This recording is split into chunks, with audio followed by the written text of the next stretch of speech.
Uganda's government has accused the United States of trying to subvert its elections. US Ambassador to Uganda, Natalie Brown, was on Monday stopped from visiting opposition leader Robert Kyagulanyi, popularly known as Bobi Wine, at his home in the capital, Kampala.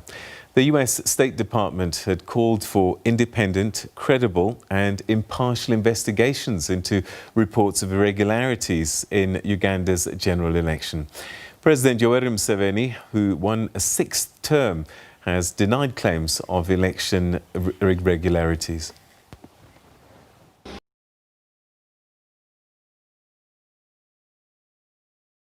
Uganda has accused the US ambassador in the country of seeking to subvert last week's presidential election. That's after the American embassy in Kampala said Natalie E. Brown was prevented from visiting opposition leader Bobi Wine at his home, which has been surrounded by security forces since the vote. President Yoweri Museveni, in power since 1986, was declared winner of the poll, though Wine and his National Unity platform want to legally challenge the results. Museveni claims the election may turn out to be the most cheating-free in Uganda's history. But the US Embassy has said the vote was tainted by harassment of opposition candidates, suppression of media and rights advocates, and a nationwide internet shutdown.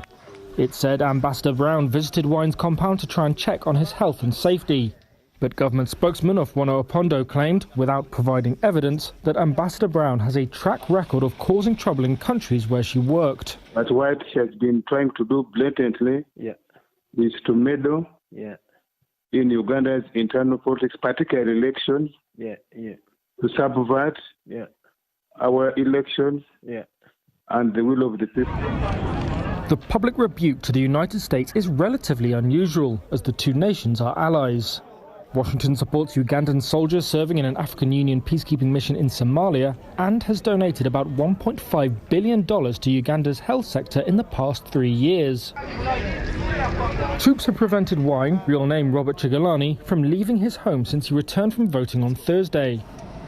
On Tuesday, he said he and his wife have run out of food and milk for their niece. Her father has been refused entry to collect the 18-month-old, Wine wrote on Twitter. A police spokesman said a motorcycle courier had delivered food to Wine's house each day. On Tuesday, Wine's lawyers filed a petition in the High Court, challenging the legality of detaining Wine and his wife without charge. Speaking outside the High Court, Bobi Wine's lawyer, Anthony Wameli, said that they were preoccupied with Wine's personal liberty. We have filed an application for habeas corpus from election day, that was in the night of 14th. Honorable Kyagulanyi Ssentamu, together with his wife and people at his home, have been detained in their own home by security agencies, including officials of UPDF and the Uganda Police Force. So, in our communication with him on phone, we agreed that we file for this application for habeas corpus so that he can be allowed to have and enjoy his liberty with his family. Right now we are before Justice Michael Erubu, and he has given us Thursday, 21st of January at 10 a.m. for the hearing of the application for habeas corpus. And I think when we were coming to file this application, we were informed by the security agencies that some of us, probably two of us, can access Kyagulanyi as lawyers, which we think we will not do as of now because our preoccupation now is his personal liberty. So we want a declaration from court that the private property of Honorable Kyagulanyi is not a prison, is not a gazetted detention place, and if there are any lawful charges against him, he should be detained in a place which is duly gazetted under the laws. Meanwhile, Uganda's defeated presidential candidate Bobi Wine has tweeted that he and his family are still under house arrest and are stuck with an 18-month-old baby. Reports suggest that police and troops raided and surrounded his homestead soon after he alleged elections were rigged over the weekend. Officials have so far denied house arrest, claiming that they are protecting him. Richard Kamya is South Africa's coordinator of Bobi Wine's National Unity Platform Party, the NUP, and he joins us now via Zoom for more on this story.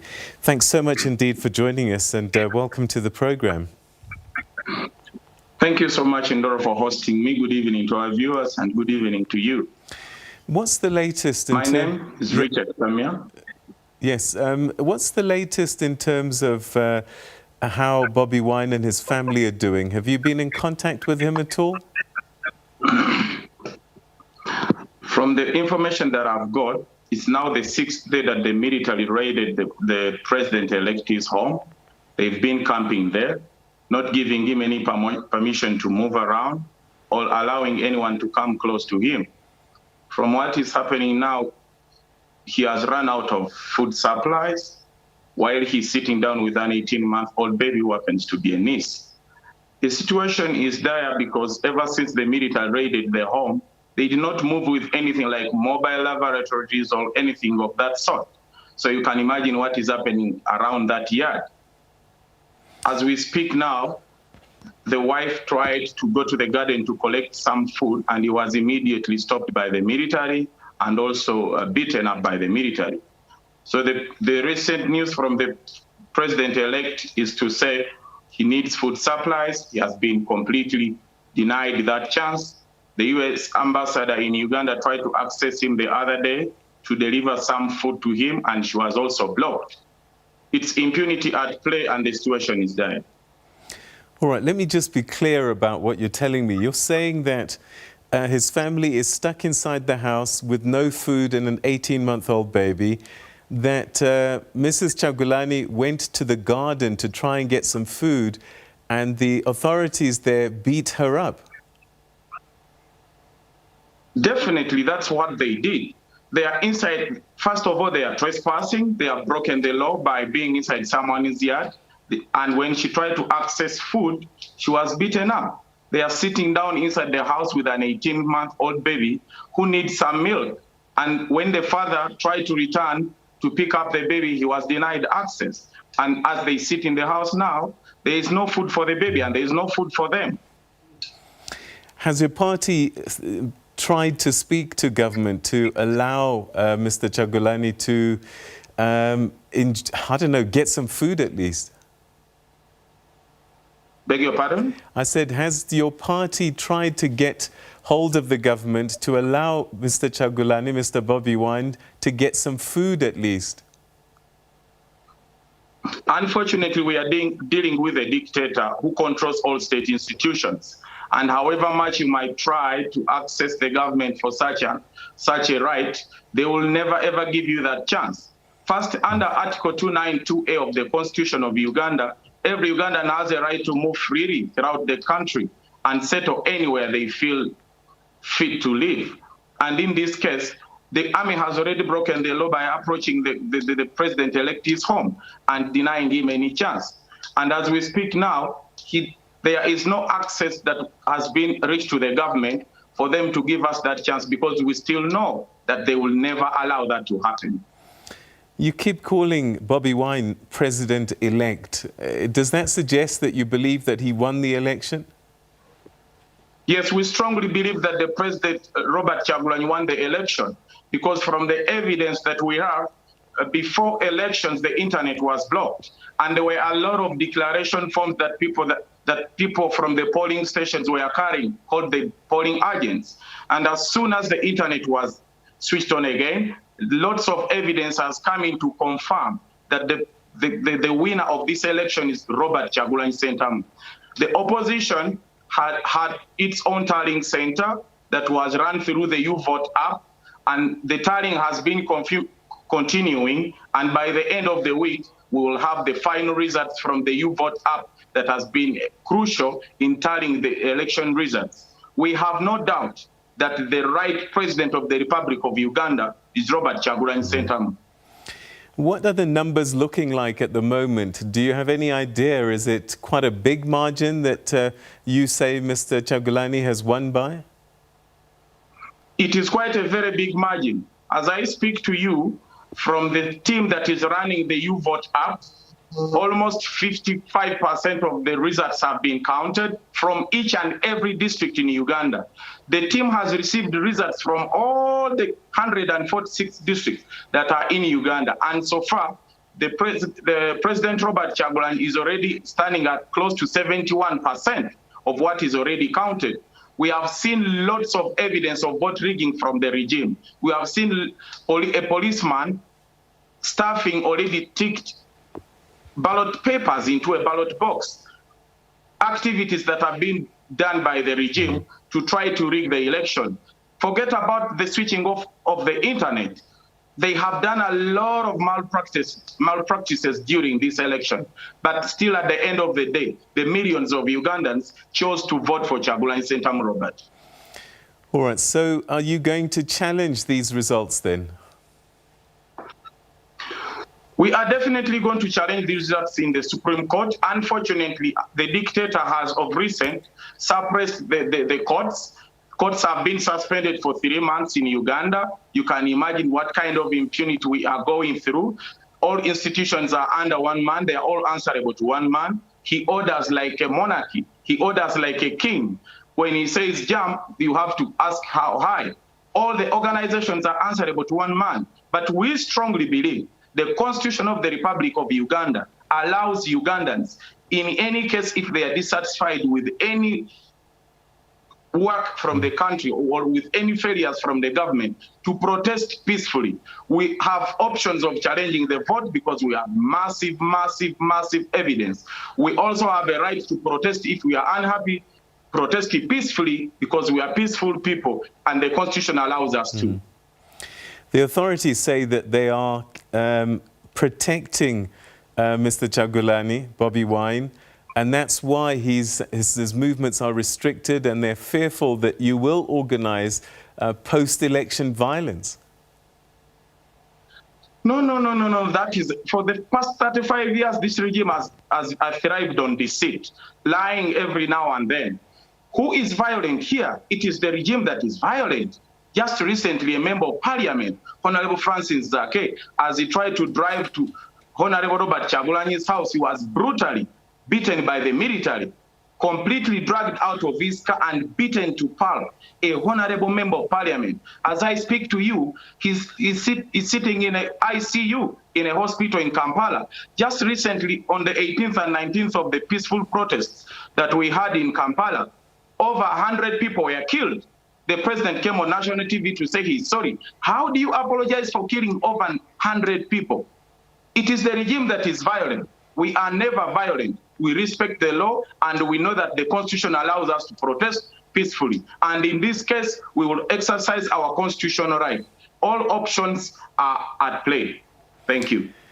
There were election observers in the country to watch these elections. Are you happy with the work that they did? And what have you heard from them in terms of whether they saw this as being a free and fair election?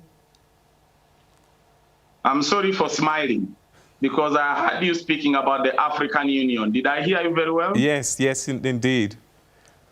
It is such a shame to mention about the African Union. We have an organization that is completely toothless. 2 years back, President Robert Kyagulanyi has been humiliated. He was stopped from consulting. The law of Uganda allows a presidential candidate to consult with the electorate. He was denied that chance. He was always arrested and beaten up by the military. During elections, there was a lot of intimidation. At some stage, the military stopped him in the middle of jungles outside, without any water, without any food. This kind of regime at this stage, as we speak to you, has done all atrocities. And where was the African Union? We have not heard anything from them. They went to observe the elections. What did they observe? They have not given us any report. Let them say what they saw. They saw the military arresting polling agents. They saw the military stuffing ballot papers. They saw the military putting people at gunpoint. In one constituency called Mukono, one comrade that had won an election was pushed away by the military, and the one that had not won an election was brought to be declared as a winner. It was just by mere luck that the polling, the electoral commission representatives were able to say, no, we are not going to announce the wrong guy. But a gun had been put on their heads. That is what we've been going through. Why is it that the African Union observers reporting all these things? Why are they not reporting what they have seen in Uganda? Should we assume that they are traumatized? They've seen something they've never seen before? It could be. because Uganda is like a war zone. We were not in an election. We were in a war zone. Millions of people are missing. So to me, I don't want to talk about the African Union. I know they have not been here for us. We have not seen any neighboring countries speaking to us. We have not seen presidents of neighboring countries condemning what is happening in Uganda. We've seen the president of Tanzania congratulating the dictator for winning an election. And we've not seen any other presidents condemning what is happening in Uganda. So we don't expect much from the African Union. It is very disappointing that the African Union has not been able to do anything, while millions of Ugandans are being oppressed and hundreds and thousands being killed and jailed innocently. So what kind of help are you looking for in terms of the international community? What we are asking from the international community is to turn their cameras to Uganda. We are asking for the international community to speak to the dictator, to let him know that democracy has to work, to let him know that the rule of law has to prevail, to let him know that accountability and good governance has to prevail. That is what we don't have in Uganda. And what is happening now that everybody is silent. We don't want the world to ignore us. The situation is dire in Uganda. There is a reign of terror in this country. There is a dictator killing people. Millions of youth are missing.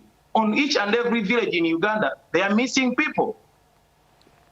People are being kidnapped in the middle of the night by the military because they support the opposition, because they stand for the values that NUP stands for. The situation is dire, and we need the international community to come in and be able to support Ugandans so we can reclaim our lead, our win. We have no doubt that President Robert Kyagulanyi won the election, and we want democracy to prevail, and we want the international community to be part of this. All right. Your immediate plans, hopefully for you, is that Mr. Kyagulanyi is released and is allowed to move freely.